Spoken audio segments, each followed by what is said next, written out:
Dear students, I welcome you all to the second year BCom course, that is third semester.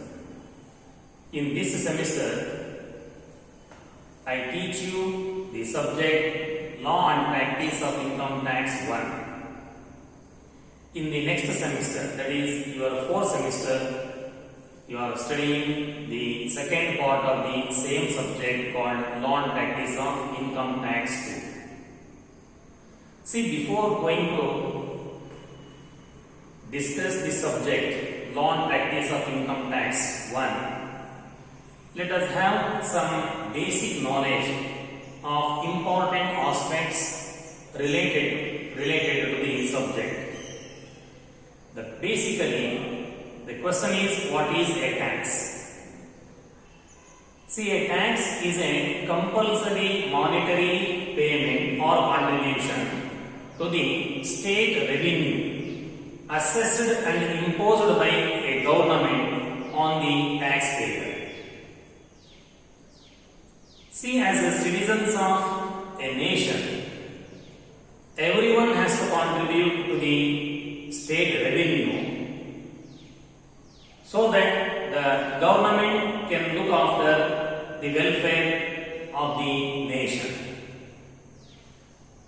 Here, at the beginning itself, one should be clear that a tax is a compulsory monetary contribution to be made by every taxpayer. In the sense, a tax paid by any citizen or a taxpayer to the government is not a price paid by a citizen or a taxpayer for any particular service rendered by the government or for any commodity supplied by the government. What I meant to say here is, a tax is a compulsory payment without any definite and direct quid pro quo. That means, simply because we are paying tax to the government, we have no right to claim any benefit from the government. Whether to provide any benefit or facility or not to provide any benefit or facility is left to the discretion of the government.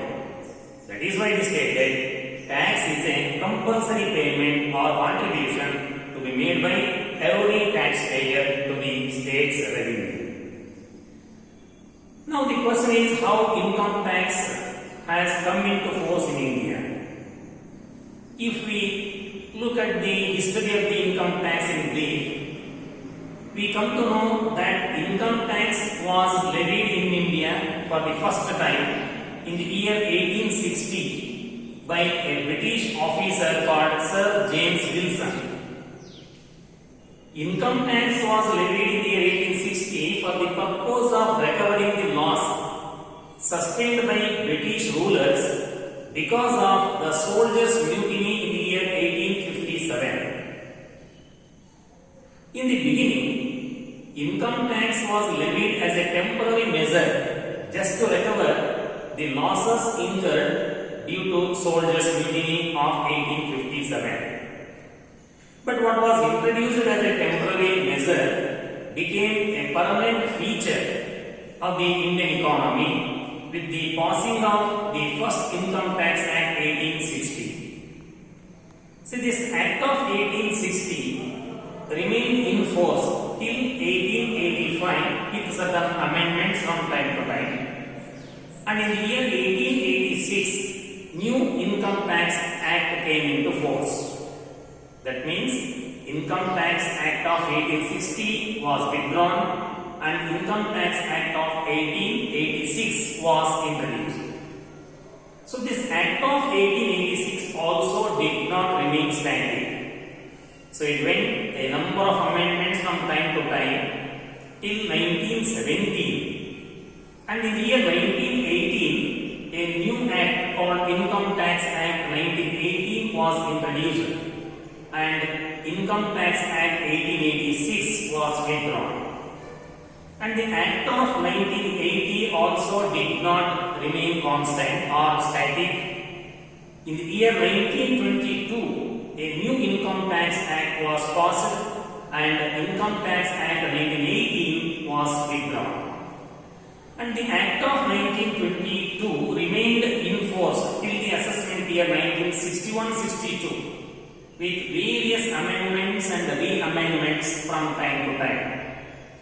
Because of the amendments and re-amendments made in the Act of 1922, the Act became very complicated, cumbersome, and it could not be followed even by the authorities concerned.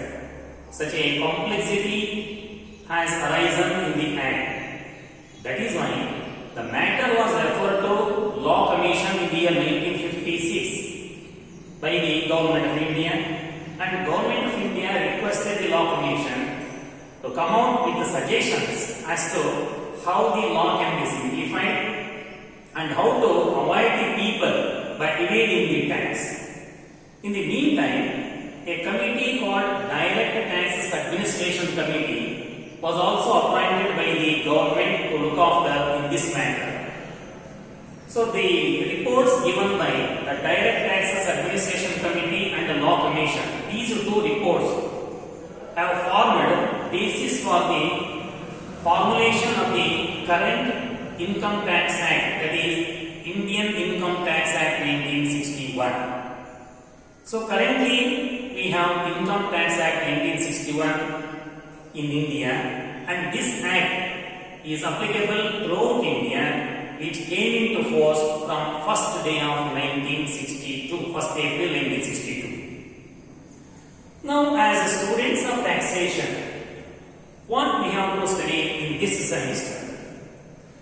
Before going to see what are the various aspects we have to study for this semester, for this subject, that is non-practice of income tax 1, let us have some basic idea of the legislation. See, any legislation, particularly the taxation legislation, will have two parts. One is Act part and second one is Rule part. So the Act part says what are the various compliances to be made and under what circumstances these compliances are to be made. While the Rule part says how these compliances are to be made. That is why to understand any subject of taxation, we have to understand both the Act part and the Rule part. Unless we study both the parts, we cannot have a complete knowledge of the subject. Let me make it clear with a simple example. See, under the Indian Income Tax Act, Section 10 subsection 10 says that the gratuity amount received by an employee from his employer is exempted from taxation. This is the Act part. So this is very wide in nature. It simply says that gratuity amount received by an employee from his employer is exempted from taxation. So various doubts arise. Are all the employees eligible for exemption? Is the whole amount of gratuity received by an employee is exempted? Are there any other conditions? Say, to get answer for these questions, we have to read the rule part of the Indian Income Tax Rules 1962. I shall explain what are the Income Tax Rules 1962. So like that, if we study both the parts, the Act part and the Rule part, then only we will have a complete knowledge of the subject. Otherwise, the subject will be incomplete and we cannot follow.